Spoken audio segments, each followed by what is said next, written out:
All right, on to the tight ends to finish us off. At number 5, and the way we get started is going to be a little bit rocky. We got Kyle Pitts. You're either on one of two sides right now. You're on the side of, hey, I understand where bro's coming from. You know, Kyle Pitts literally had the most receiving yards ever for a tight end as a rookie, along with the skill set we already knew he possessed. And now Arthur Smith just got to stop holding him back. Or you're on the side of, is bro serious? Bro actually might be so stupid. Bro's losing his mind. Did you not see bro barely go for 325 last year and he's so unproductive? Last year was just a regression due to the fact that he was underused. He was used mainly as a decoy. At Art Smith, that shit's just not cool. You know, I think Art Smith's a good coach. Got no problems with Art Smith. But the whole Kyle Pitts decoy thing, bro, you got to stop for real. Because he is so talented, so speedy for a tight end. It's just unreal that he's not being used how he was his rookie year. Start using this robotic being of a tight end again, please. And let the world see his true skill set. Kyle Pitts has a top 5 skill set already for tight ends. I'll stand on it. I don't care if y'all think I'm an idiot right now for it. I don't. Because trust me, they start feeding him again, y'all will see that ceiling. Again, even that ceiling to me is higher than being a number 5.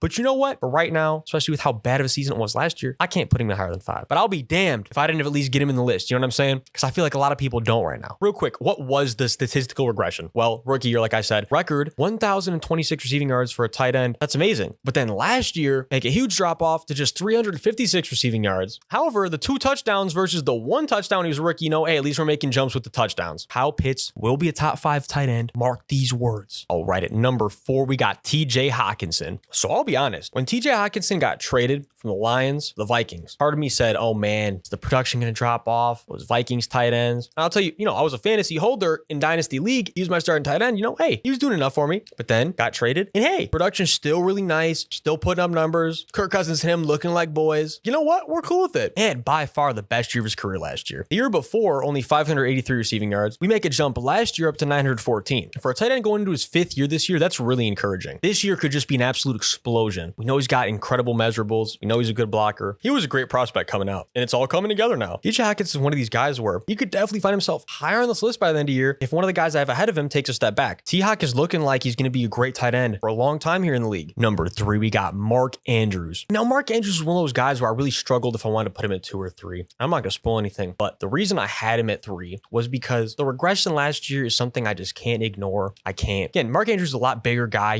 big body. If he never recovers from that injury, we could see him start falling down this list. So I feel like no matter what, inherently, 3 is kind of a good spot because we know Mark Andrews is still an amazing player. And the specific regression I'm talking about was, look, we had last year where it was like Mark Andrews, best tight end in the league type player, had that season last year, 1,361 receiving yards. Hey, we jumped down to, only 847. That's a, significant jump, but still, there's no doubt. Mark Andrews has phenomenal hands, fantastic route runner for his size, Lamar's best friend. He provides a ton of value. And if he could just make that jump back, stay healthy, we know Mark Andrews is so talented and he's going to sit right here, if not move up this list. Number 2, we got George Kittle. Like I was just talking about, I was struggling with, my 2 and 3 placement because with Kittle, in my opinion, what pushed him above Mark Andrews, fantastic hands, great route running for his size. He's awesome, right? The offensive stuff that he provides you from a skill position standpoint is awesome. But not only that, George Kittle, as we know, is like having an extra offensive lineman on the field, especially for a scheme that he plays in, like Kyle Shanahan's. It's just uber important. He provides value that you literally cannot make up. When you can have an extra offensive lineman that can also go out there and route up a safety, route up a slot corner, and go get you a first down, it's just unbelievable value. And it's value